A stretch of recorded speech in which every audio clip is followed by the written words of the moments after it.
तो दोस्तों आज मैं एक्सप्लेन करने वाला हूँ हाल ही में ही रिलीज हुई एक black comedy crime thriller series को जिसका नाम है किलर सूप। ये नेटफ्लिक्स के ऊपर हाल ही में आई है और सबसे बड़ी बात कि ये सच्ची घटना पर आधारित है लेकिन लूजली बेस्ड है। 2017 में तेलंगाना में केस हुआ था, उसके ऊपर लूजली बेस्ड है ये कहानी, जिससे कि ये और ज्यादा बेहतरीन हो जाती है। आपको देखने में काफी मजा आने वाला है। इसके अंदर थोड़ा बहुत सुपर नेचुरल एंगल भी है, तो वीडियो को एंड तक देखना। इसके अंदर टोटल 8 एपिसोड्स हैं और आप इसको जाकर हिंदी भाषा में इजीली देख सकते हैं। बाकी मैंने हाल ही में ही एक टर्किश मूवी को एक्सप्लेन किया है, बहुत ही जबरदस्त है। वहां पर ओरहान है सिजिन मूवी का, तो देखने में आपको मजा आएगा। उसका लिंक आपको नीचे डिस्क्रिप्शन में और पिन कमेंट में मिलेगा। और यार हम 9 लाख सब्सक्राइबर्स के इतने नजदीक हैं, जल्दी से चैनल को सब्सक्राइब कर दीजिए अगर आपने सब्सक्राइब नहीं किया है तो चलिए अब बिना किसी देरी के चलते हैं सीधा वीडियो की तरफ। तो सीरीज शुरू होती है प्रभाकर शेट्टी प्रभु और उसकी बीवी स्वाति शेट्टी को दिखाते हुए, जहां पर प्रभु एक काफी टॉक्सिक हस्बैंड है, अपनी चलाता है। अपने बड़े भाई अरविंद शेट्टी की कंपनी राइजिंग सन से पैसे चोरी करके घपला करता है, और घपला भी छोटा मोटा नहीं, बहुत ही ज्यादा, लगभग करोड़ में। एग्जैक्ट फिगर्स हम आगे जान लेंगे। अब वो अपने बड़े भाई अरविंद को हमेशा पागल बनाता रहता है, और अरविंद भी कोई अच्छा आदमी नहीं है, वो तो प्रभु से भी ज्यादा टॉक्सिक पर्सन है, बस प्रभु से ही पागल बन जाता है। और प्रभु एक रिजॉर्ट चलाता है और एक नया रिजॉर्ट भी शुरू करना चाहता है, और उसके लिए वो अरविंद से फाइनेंशियल हेल्प लेने की फिराक में है। खैर अब हम थोड़ी बहुत बात कर लेते हैं स्वाति के बारे में। तो स्वाति पहले एक नर्स हुआ करती थी और फिलहाल वो एक हाउसवाइफ है, लेकिन उसका सपना है कि वो अपना एक रेस्टोरेंट ओपन करे और वहाँ पर वो अपने हाथों से सूप बनाकर बेचे, और उसे सूप बनाने का बहुत ही ज्यादा शौक है। लेकिन वो हमेशा ही गंदा सूप बनाती है जिसे कोई भी पी नहीं पाता। वो बहुत कोशिश करती है, अलग अलग रेसिपीज को ट्राई करती है और एक खानसामा से भी सीखती है, लेकिन कभी भी सूप अच्छा नहीं बना पाती, और खानसामा उसे अपना सीक्रेट मसाला भी नहीं देती।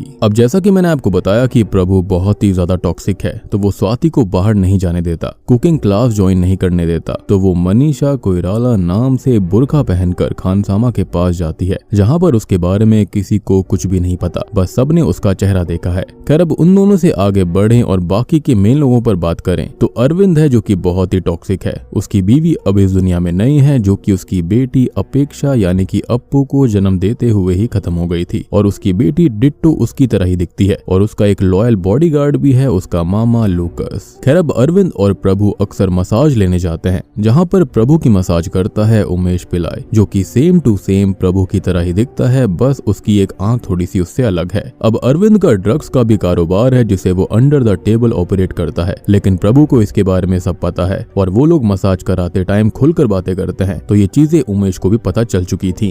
अब प्रभु ने भी अरविंद के साथ घपला किया है, तो ये बात भी उमेश को पता है, और वो उसे पैसों के लिए ब्लैकमेल करता है, और ये बात उमेश को उसकी गर्लफ्रेंड से पता चली है, जो कि कोई और नहीं बल्कि स्वाति है। और प्रभु के घपले के बारे में खुद प्रभु के अलावा स्वाति को पता था, और वो उमेश के साथ अफेयर में है, तो उसने उसे भी ये सब बातें बता दी।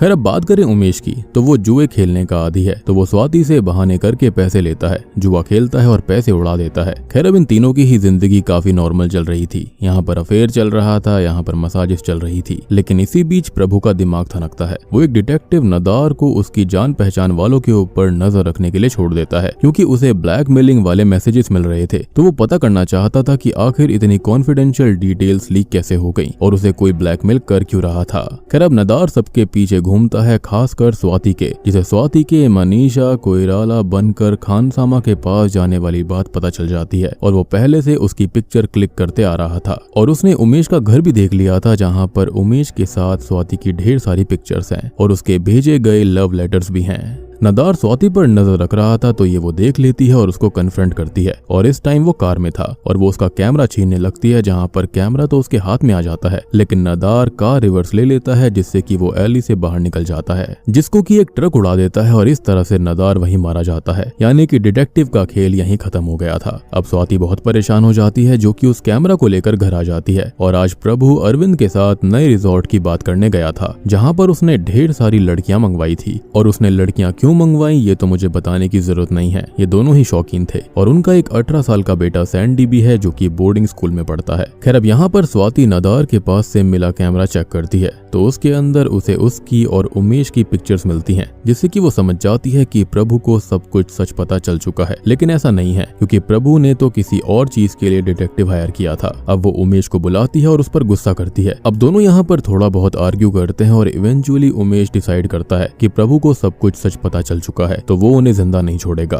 और उनको अब यहाँ से मदुराई भाग जाना चाहिए, जिस पर पहले तो वो मना करती है लेकिन जान बचे तो लाख हो पाए, जिसके बाद वो मान जाती है। खैर अब ये दोनों यहाँ से जाने लगते हैं, लेकिन जब हम ये देखते हैं कि प्रभु अरविंद के सामने जब रिजॉर्ट का आइडिया पिच करता है तो वो इसके लिए साफ मना कर देता है, यानी कि फंडिंग के लिए इनकार कर दिया था। और अब खुंदस में आकर प्रभु अपने घर वापस आ जाता है, जहाँ पर उमेश और स्वाति आपस में बात कर रहे थे और जैसे ही उनको पता चलता है कि प्रभु घर आ चुका है तो वो दोनों ही डर जाते हैं। अब स्वाति उमेश को बाथरूम में छुपा देती है और प्रभु को बातों में उलझाने लगती है, लेकिन तभी उमेश को याद आता है कि कैमरा तो बेडरूम में ही है, तो वो उसको लेने के लिए रूम में जाता है और तब तक प्रभु और स्वाति वहाँ पर आ गए थे तो वो बेड के नीचे छुप जाता है। खैर अब उमेश बाहर जा नहीं सकता था तो स्वाति प्रभु को डिस्ट्रैक्ट करने की कोशिश करती है और उसके साथ इंटीमेट होने लगती है। लेकिन जब उमेश इस चीज को नोटिस करता है तो उसे बहुत ही ज्यादा दुख होता है, क्योंकि स्वाति हमेशा ये कहा करती थी कि प्रभु और उसके बीच जरा सा भी प्यार नहीं है। खैर अब थोड़ी देर के बाद में प्रभु स्वाति से बात करता है और वो उससे रिजॉर्ट का पूछती है और वो हमेशा उससे कहती थी कि वो अपना रेस्टोरेंट खोलना चाहती है, जो कि उसका एकमात्र सपना है, जिस पर वो उसको झूठ बोल देता है कि अरविंद रेस्टोरेंट खुलवाने के लिए एग्री हो चुका है, जिससे वो बहुत ज्यादा खुश होती है। लेकिन यहाँ तो उसका भाई रिजॉर्ट के लिए ही नहीं माना था तो उसके अंदर रेस्टोरेंट कैसे खुलता। खैर अब थोड़ी देर के बाद में प्रभु सो जाता है और स्वाति उमेश को बाहर छोड़ने जाने लगती है और उनके बीच थोड़ी बहुत आर्ग्यूमेंट होती है कि स्वाति ने उससे झूठ बोला है। अब वो स्वाति से यहाँ से चलने के लिए भी बोलता है, लेकिन स्वाति उसे सीधा मना कर देती है। और अब उमेश को तभी कैमरा की बात याद आती है, क्योंकि वो रूम के बेड के नीचे ही रह गया था, जो कि प्रभु के हाथ लग सकता है। लेकिन अब कुछ नहीं हो सकता था, क्योंकि वो कैमरा प्रभु के हाथ ऑलरेडी लग चुका है और वो उस कैमरा के अंदर की फोटोज को भी देख लेता है।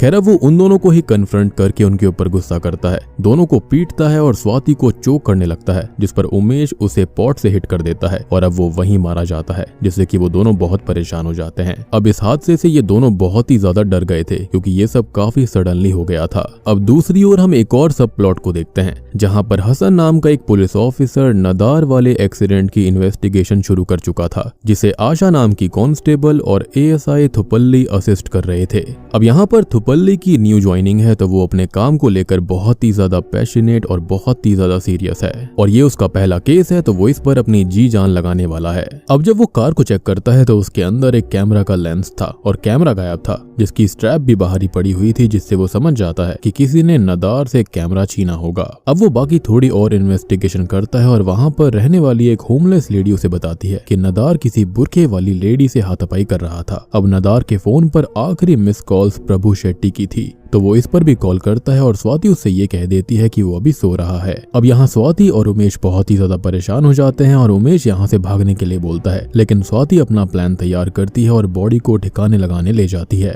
खैर अब ये दोनों ही बॉडी को क्लिफ के पास के ही जंगल में बैरी कर देते हैं और ये दोनों वापस आने लगते हैं कि तभी इन्हें थुपल्ली का फिर से कॉल आता है और अब उनको कुछ भी समझ में नहीं आता, लेकिन स्वाति के दिमाग में एक भयानक ख्याल आता है। वो अब वहीं पर जंगलों के पास बने हुए एक लौते शॉप से 2 टॉयलेट एसिड की बॉटल्स को लेती है और उमेश को अपना प्लान बताती है कि वो बिल्कुल प्रभु की तरह ही दिखता है, तो वो उसके फेस पर थोड़ा सा एसिड लगाएगी जिससे कि उसका फेस वहां से थोड़ा सा चेंज हो जाए और उसकी आंख भी फेशियल रिकंस्ट्रक्शन के दौरान सही हो जाएगी, जिस पर वो पहले मना करता है, लेकिन वो उसे यकीन दिलाती है कि वो नर्स थी तो सब कुछ वो सही कर लेगी। खैर अब स्वाति घर के बाहर बने हुए गार्डन के अंदर फ्लावर्स के ऊपर वो एसिड इस्तेमाल करती है और वो कितने टाइम में काम करेगा और कैसे काम करेगा और वो फ्लावर्स जल जाते हैं। अब यहाँ पर हम हसन और थुपल्ली को देखते हैं जो कि नदार के घर जाते हैं इन्वेस्टिगेशन करने के लिए, तो उन्हें केस रिकॉर्ड मिलता है कि उसे अभी प्रभु ने हायर किया था क्योंकि उसको कोई ब्लैकमेल कर रहा था। खैर अब स्वाति उमेश के चेहरे पर धीरे धीरे हल्का हल्का एसिड लगा रही थी, जो कि अभी तो उमेश को ठंडा लगता है और स्वाति किसी काम से बाहर जाती है तो वो अपने हाथ से ढेर सारा एसिड लगा लेता है, ये सोचकर कि क्या ही हो जाएगा। लेकिन कुछ ही मिनट्स में एसिड अपना काम शुरू करता है और उमेश का आधा चेहरा जलने लगता है, उसकी आंख भी खत्म हो जाती है और तभी उसे हॉस्पिटल एडमिट किया जाता है, जहाँ पर डॉक्टर्स उसे चेक करते हैं और ये बताते हैं कि उसका इलाज होगा। और उसकी आंख तो अब पूरी तरह खत्म हो चुकी है, लेकिन वो चेहरे का कुछ कोशिश कर सकते हैं कि वो शायद से थोड़ा बहुत ठीक हो जाए। यानी कि प्लान यहाँ पर थोड़ा थोड़ा बैकफायर होता दिख रहा था। अब स्वाति यहाँ पर खुद भी परेशान थी और वहीं हसन उससे पूछताछ करने आता है और वो उसको ये बताती है कि कोई आदमी मास्क लगाकर आया था और स्वाति पर एसिड अटैक करना चाहता था, लेकिन प्रभु बीच में आ गया तो इससे उसका चेहरा जल गया है। खैर अब हसन अरविंद से भी थोड़ी बहुत बात करता है और दूसरी तरफ हम थुपल्ली को खानसामा के पास बुरखे वाली औरत के बारे में पूछताछ करने के लिए जाते हुए देख पाते हैं। तो खानसामा उसे ही इग्नोर करके निकल जाती है, लेकिन वहाँ की पार्लर ओनर पैसों के लिए उसे उस बुरखे वाली का रजिस्ट्रेशन दिखा देती है, जिसके अंदर उसका नाम था मनीषा कोइराला और उसका नंबर भी मौजूद था, जिस पर वो कॉल करता है। तो वो कॉल पहले स्वाति ने ही उठाया था और मनीषा का नाम सुनते ही उसने कॉल कट कर दिया, तुरंत ही सिम तोड़ दी थी क्योंकि ये उसका सीक्रेट नेम था और इससे वो फंस जाती। अब थुपल्ली उस नंबर की जांच करवाता है तो नंबर उमेश पिलाई के नाम पर ही था और अब वो होटल पहुंच जाता है, जहां पर वो उमेश का कैबिन चेक करता है तो उसके अंदर उसे ब्लैकमेल वाले मैसेजेस भी मिल जाते हैं, जिससे कि ये बात साफ हो जाती है कि ब्लैकमेलिंग उमेश ही कर रहा था। अब वो हसन को भी अपडेट देता है जो कि स्वाति और अरविंद से बात करता है। तो स्वाति को तो सच छुपाना ही था, तो वो ये कह देती है कि अटैक करने वाला उमेश ही होगा जो कि पैसे मांग रहा था। और वहीं पर अरविंद भी उस पर गुस्सा होता है और उसे ढूंढने के लिए लूकस को काम पर लगा देता है। खैर अब यहाँ स्वाति को एक बात याद आती है कि प्रभु ने उसे 10th एनिवर्सरी पर एक लॉकेट दिया था जो कि उसने पहन रखा है और वो दोनों सेम लॉकेट पहनते थे, लेकिन स्वाति और उमेश ने मिलकर तो प्रभु को ठिकाने लगा दिया, यानी कि उसकी बॉडी को बैरी कर दिया है और लॉकेट भी वहीं पर है, तो उसे वो लॉकेट कैसे भी लाना होगा। अब यहाँ पर थुपल्ली जो कि इस केस को बड़े ही सीरियस तरीके से हैंडल कर रहा था और हसन यहाँ पर उसे लाइटली ले रहा होता है और हसन थुपल्ली को कई बार रोकने की भी कोशिश करता है, लेकिन वो तो काफी सीरियस था। वो अपने काम पर लगा रहता है और उमेश के घर तक पहुंच जाता है, लेकिन उससे पहले स्वाति वहां पर आ चुकी थी जो कि उमेश के घर से अपनी सारी फोटोज, लव लेटर्स को ले जाने लगती है और थुपल्ली उसे देख लेता है। वो उसके पीछे पड़ जाता है और वहीं जंगलों में पहुंच जाता है, जहां पर वो उसे प्रभु की बॉडी के साथ देख लेता है और हसन को कॉल करने लगता है, लेकिन वहां नेटवर्क नहीं आ रहे थे। तो वो क्लिफ तक आता है और हसन को कॉल करता है। अब यहाँ पर थुपल्ली हसन को कॉल करके सब कुछ बताने वाला होता है और स्वाति उसके पीछे आ जाती है उसे धक्का देने के लिए, लेकिन यहाँ थुपल्ली हसन को कुछ भी बताए या फिर स्वाति उसे धक्का देकर मार दे, इससे पहले ही वो खुद ही फिसल जाता है और सीधा नीचे गिरकर मारा जाता है। यानी कि स्वाति का लक यहाँ पर उसके साथ चल रहा था।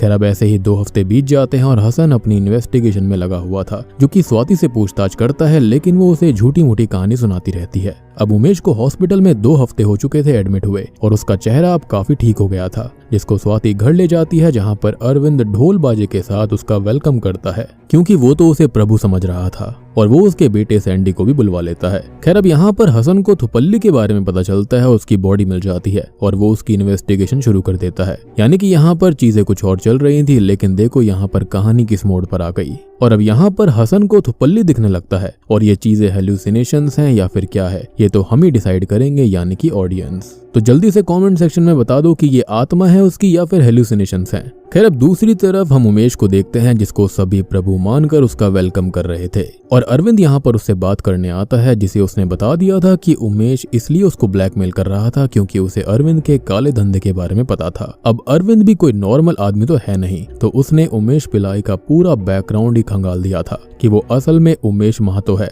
उसे जुए की लत थी और वो अटेम्प्ट टू मर्डर से भागा हुआ है और ये सारी बातें सुनकर उमेश बहुत ही परेशान हो जाता है। खैर अब उमेश यहाँ पर स्वाति से भी बात करता है, लेकिन वो भी उससे यही कहती है कि वो खुद को प्रभु ही माने, उमेश को भूल जाए अब। खैर अब उमेश यहाँ पर स्वाति को ये बताता है कि प्रभु ने उससे रेस्टोरेंट के बारे में झूठ बोला क्योंकि अरविंद ने रिजॉर्ट वाले आइडिया को डिस्कार्ड कर दिया था और प्रभु कैरेक्टर से खराब आदमी था, जिसको सुनकर स्वाति बहुत ही ज्यादा दुखी हो जाती है क्योंकि उसका सपना पूरा नहीं हुआ। खैर अब यहाँ पर अप्पू को आर्ट स्कूल के लिए पेरिस जाना था, लेकिन अरविंद उसे मना करके राइजिंग सन के काम पर लगा देता है, जहां पर वो अकाउंट चेक करती है तो उसे घपले के बारे में सब कुछ पता चल जाता है और वो उमेश यानी कि सबकी नजरों में प्रभु और स्वाति को ब्लैकमेल करती है ताकि उसे कुछ पैसे मिल जाएं और वो अपने सपने को पूरा करने के लिए आर्ट स्कूल चली जाए। अब अगले सीन में हम हसन और उसके सीनियर उदय को देख पाते हैं, जो कि यहाँ पर प्रभु और स्वाति को पूछताछ के लिए बुलाते हैं। और जब भी मैं यहाँ पर प्रभु बोलूंगा तो आप समझना कि वो उमेश ही है। खैर यहाँ पर ये लोग ये पूछताछ करते हैं कि आखिर उमेश प्रभु को ब्लैकमेल क्यों करेगा, जिस पर यहाँ पर प्रभु ये बताता है कि वो एक गलत आदमी है, अलग अलग अफेयर्स करता है, जो कि उमेश को पता चल गया था तो वो उसे ब्लैकमेल करने लगा। खैर अब वो आगे ये पूछते हैं कि पहला हमला स्वाति पर हुआ था और उमेश था भी एक फ्लर्टी टाइप पर्सन, तो क्या उनके बीच में कुछ है, जिस पर वो ये कहती है कि वो उमेश को जानती तक नहीं है। जबकि आयरनी देखो, उसके बगल में उमेश प्रभु बन के बैठा हुआ था और खुद के बारे में सारी बातें सुन रहा था, लेकिन सबको यही लगता है कि वो तो प्रभु है।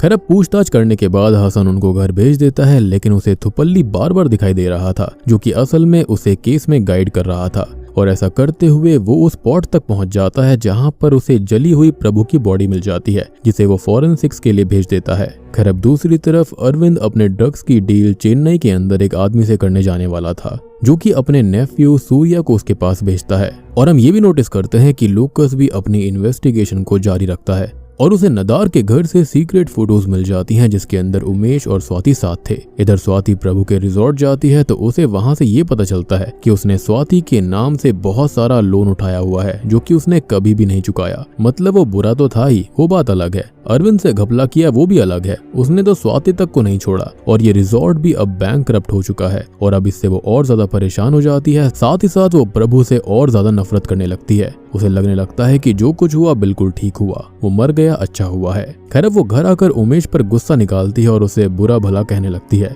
नीचा दिखाती है और उनके बीच काफी झगड़ा हो जाता है। साथ ही साथ उनको ये भी पता चल गया था कि प्रभु ने असल में 31 करोड़ का घपला किया था। और मैंने आपको शुरुआत में बताया था ना कि मैं एग्जैक्ट फिगर बाद में बताऊंगा, तो यहाँ पर वो 31 करोड़ रुपए थे। और स्वाति ये भी पता कर लेती है कि अप्पू ही उसे ब्लैकमेल कर रही थी। खैर अब स्वाति उमेश के साथ अप्पू से बात करती है, जो कि उससे ये कहती है कि उसे आर्ट स्कूल जाने के लिए पैसे चाहिए और उन दोनों को रेस्टोरेंट के लिए, तो वो अरविंद को ही ब्लैकमेल कर सकते हैं, जिस पर वो दोनों एग्री हो जाते हैं। और अप्पू सूर्या से मिलकर ड्रग्स की डील को रोक देती है और अरविंद तक न्यूज पहुंचाती है कि उसके बारे में सारा सच बाहर आ जाएगा तो वो पैसे दे दे, और वो उमेश को पैसे दे भी देता है। यानी कि उमेश यहाँ पर प्रभु बनकर ही फिर से उसे ब्लैकमेल कर रहा था और ये बात अरविंद को पता तक नहीं है फिलहाल। अब इसके बाद हमें लूकस को दिखाया जाता है, जिसे स्वाति और उमेश के अफेयर के बारे में ऑलरेडी पता चल गया था। तो वो अप्पू को लेने आता है, लेकिन स्वाति उसे रोक लेती है और ये कहती है कि वो अप्पू की माँ का सच उसके सामने ले आएगी, जो कि काफी बड़ा और गहरा राज है, जिसे लूकस बाहर आने नहीं दे सकता था। तो वो उसे पीटने लगता है और अप्पू उसे हिट करके बेहोश कर देती है। अब वो दोनों ही उसे वहीं बांध देती हैं, जिसके बाद उमेश अरविंद से बात करता है और उससे 5 करोड़ रुपए ले लेता है।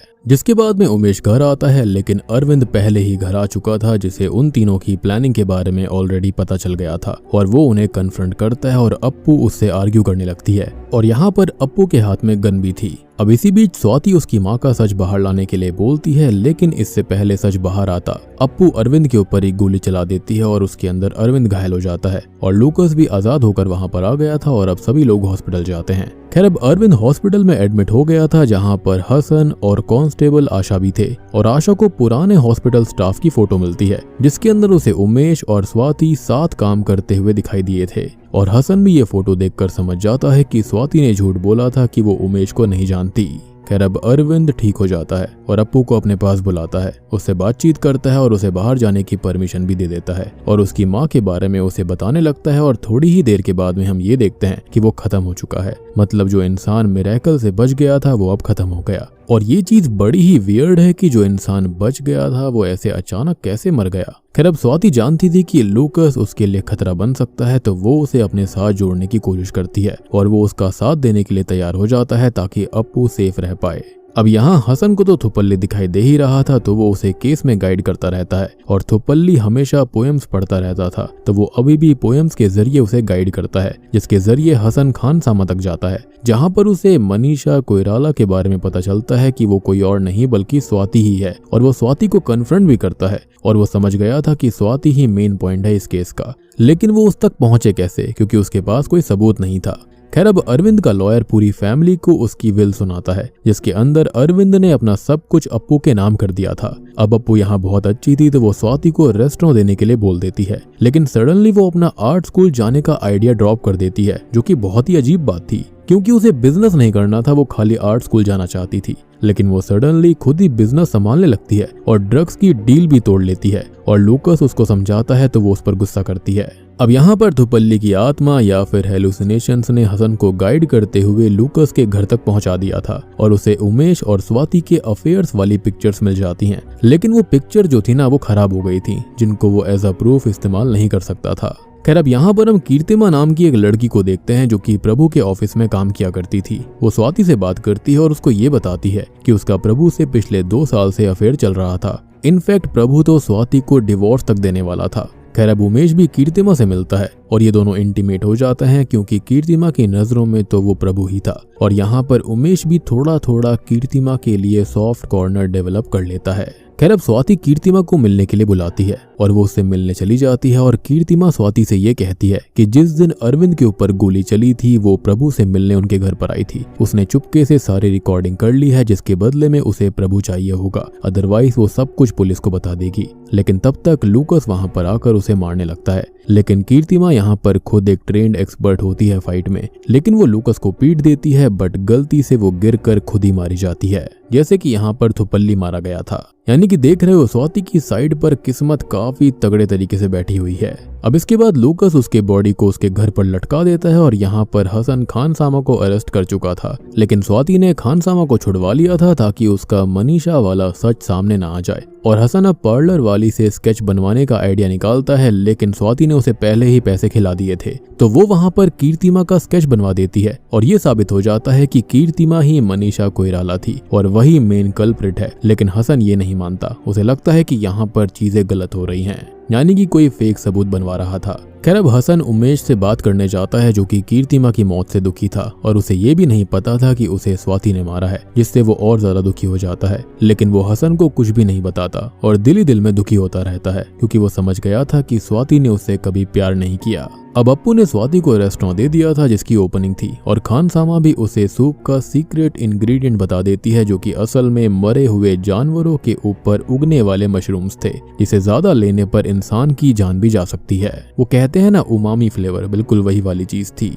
और यहाँ पर मुझे अंकल रॉजर की याद क्यों आ गई। अब रेस्टोरेंट की ओपनिंग थी और वहां पर हसन अपने काम पर लगा हुआ था जिसे उदय काम से निकाल देता है, लेकिन वो अभी भी नहीं रुकता और थुपल्ली का पीछा करते हुए उस शॉप तक पहुंच जाता है जहां से स्वाति और उमेश ने एसिड लिया था। और यहाँ पर शॉपकीपर हसन को बता देता है कि स्वाति के साथ जो आदमी था उसकी एक आंख खराब थी, मतलब कि वो उमेश ही था। और वहीं दूसरी तरफ फॉरेंसिक भी कंफर्म कर देते हैं कि उमेश तो कभी मरा ही नहीं था, मरने वाला कोई और नहीं बल्कि प्रभु है। अब केस यहाँ पर साफ था कि प्रभु मारा गया है और उमेश उसकी जगह है। तो हसन यहाँ पर स्वाति और उसे अरेस्ट करने जाता है और यहाँ उमेश ने उस सूप में बहुत सारा सीक्रेट इंग्रेडिएंट डाल दिया था, तो वो नशे में सबके सामने सच बोल देता है और उसकी तबीयत खराब हो जाती है। अब स्वाति भी सारी चीज कन्फेस कर लेती है और हसन से बचकर भाग जाती है। वो उसी क्लिफ तक आती है जहाँ से नीचे गिरकर थुपल्ली मारा गया था और इसको सुसाइड पॉइंट भी कहा जाता था, जहाँ से वो नीचे गिर पड़ती है। लेकिन वो मरती नहीं है और जाकर मदुराई जाने वाली बस में बैठ जाती है जिसके अंदर उमेश भी बैठा हुआ था जो कि हॉस्पिटल से भागकर आ गया था और यही उनका ओरिजिनल प्लान था।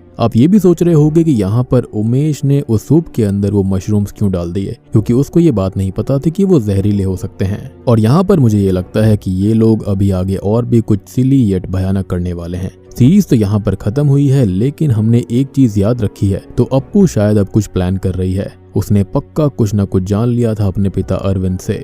अब तभी हम ये नोटिस करते हैं कि अप्पू लूकस से कुछ बात करती है और वो उसकी माँ के बारे में कुछ बताने लगता है, तो वो उसे शांत कर देती है। तो शायद से अरविंद को उसने ही मारा है और वो कुछ बड़ा और बहुत ही भयानक प्लान कर रही है। तभी तो उसने आर्ट स्कूल जाने का प्लान ड्रॉप कर दिया जिसके लिए वो सब कुछ छोड़ने तक को तैयार थी। और एक इंटरेस्टिंग चीज ये भी होती है कि जब स्वाति और उमेश बस में जाते हैं तो उस बस की छत पर हम थुपल्ली को देख पाते हैं जो कि बैठकर उनके साथ जा रहा था और जाते जाते वो पोयम की भाषा में ये कहता है कि ये एक स्टूपिड की कहानी है। अब भाई देखो, मेरे हिसाब से तो यहाँ पर जो थुपल्ली है वो एज अ आत्मा हमको दिखाया गया है। हमारे लिए तो एक सुपर नेचुरल एंगल है ये। बाकी यहाँ पर यह भी हो सकता है कि वो एज अ नरेटर हमको ये सारी की सारी कहानी सुना रहा है। लेकिन मुझे ये पर्सनली फील हुआ है कि सीरीज के एंडिंग में जो स्वाति है वो मारी जा चुकी है, क्योंकि जब थुपल्ली ऊपर से गिरने के बाद नहीं बचा तो स्वाति कैसे बच गई। बात रही उमेश की, तो यहाँ पर उसने वो किलर सूप पी लिया था जिसके अंदर मशरूम की क्वांटिटी ज्यादा थी, जिसके चलते मुझे लगता है कि रास्ते में जाते हुए यानी कि हॉस्पिटल जाते वक्त उसकी मौत हो गई होगी। और इन दोनों की आत्माएं थी जो कि शायद उस बस के अंदर बैठी हैं और शायद इसलिए ही यहाँ पर उसकी रूफ टॉप पर कोई और नहीं बल्कि थुपल्ली बैठा था। शायद से ये सभी अब आफ्टर लाइफ में जाएंगे। इस कपल का रीयूनियन हुआ है आफ्टर लाइफ में। बाकी आप लोग बताना कि आपको क्या लगता है।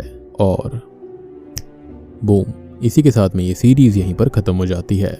तो दोस्तों ये थी नेटफ्लिक्स पर आई किलर सूप सीरीज की कहानी, जो कि एक ब्लैक कॉमेडी थ्रिलर सीरीज है।